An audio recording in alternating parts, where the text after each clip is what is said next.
Hello everybody, I'm back here again with lots and lots of good wishes for you all. You must have heard the popular aphorism that all that glitters is not gold. It states that not everything that looks precious turns out to be good. Means we must not be lured by the superficial beauty of things because it may be that under the layer of that artificial beauty there lies a wicked heart. Thus, to become beautiful, one must carry a pure heart with no malice. Here is the summary of Act 3 of The Merchant of Venice. You know that in the last video of Act 2, we came across the casket scene. Two suitors came, but they had to bid farewell for making wrong choices. Then came Bassanio to take part in the contest of casket choosing. He concluded it by choosing which casket? That's what we are going to learn here. Now begins Act 3. At the opening of Act 3, the news of the loss of Antonio's ship carrying a rich cargo was confirmed. And there came Shylock, completely devastated by the loss of his daughter and his ducats. Shylock as a villain was pathetic, but was also a comic figure at times. His famous speech, "Hath not a Jew eyes? Hath not a Jew hands, organs, dimensions, senses, affections, passions?"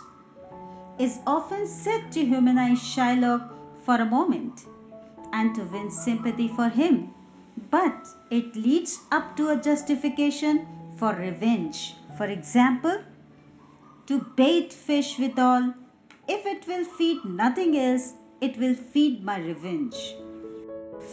He seemed to be a grotesque character when shouted widely on the streets of Venice, "Oh my daughter, oh my ducats." And while talking to his friend Tubal, he crossed all limits and cursed his daughter for betraying him. Moreover, he was tormented by the loss of his precious jewels and ducats. Shylock had left his audience bewildered when he was hysterically trying to evaluate his precious gems and stones in place of finding out his daughter. However, we can judge him by his most appalling utterances when he said, "I would my daughter were dead at my foot, and the jewels in her ear.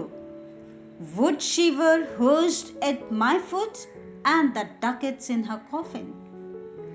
Having reached at Belmont, we found the casket story was almost on the verge of ending.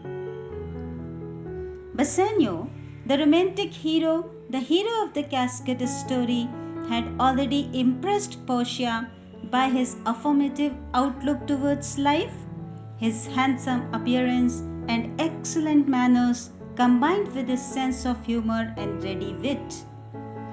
He could not bear the torture of suspense, but Portia wanted him to wait and take good time before taking part in the contest of casket choosing. Portia and even Nerissa, her devoted attendant, ardently desired Bassanio's success in choosing the appropriate casket.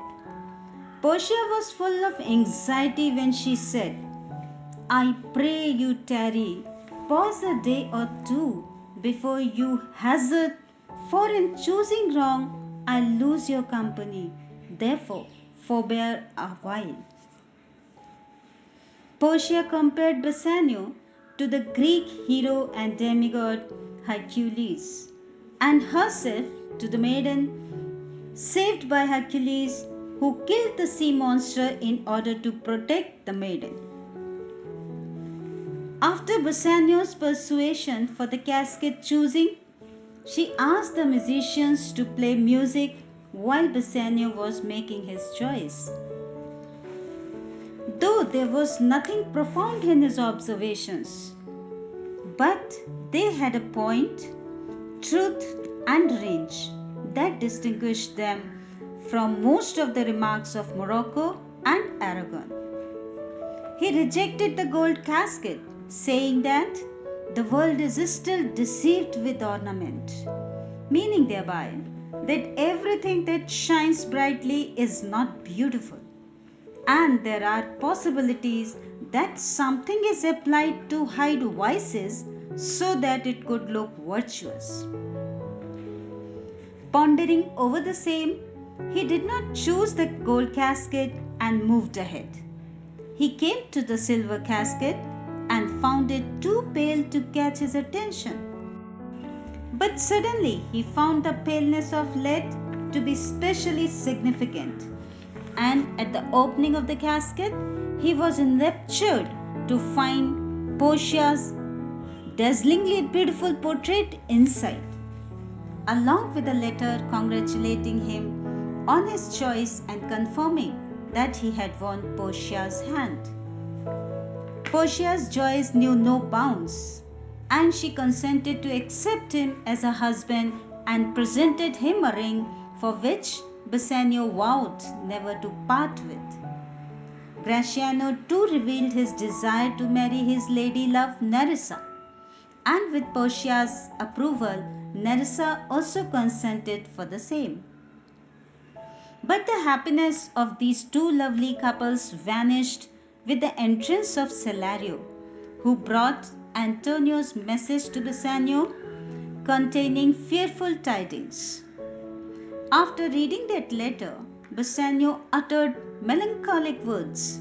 "Oh, sweet Portia, here are a few of the unpleasantest words that ever blotted paper."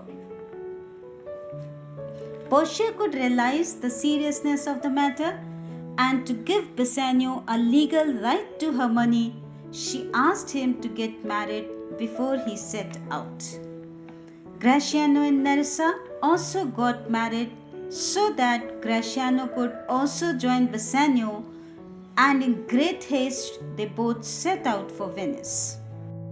Reaching at Venice, we found Shylock showing his relentlessness on granting mercy to Antonio, and the only reason he gave for this action was Antonio's thwarting of his business as an usurer.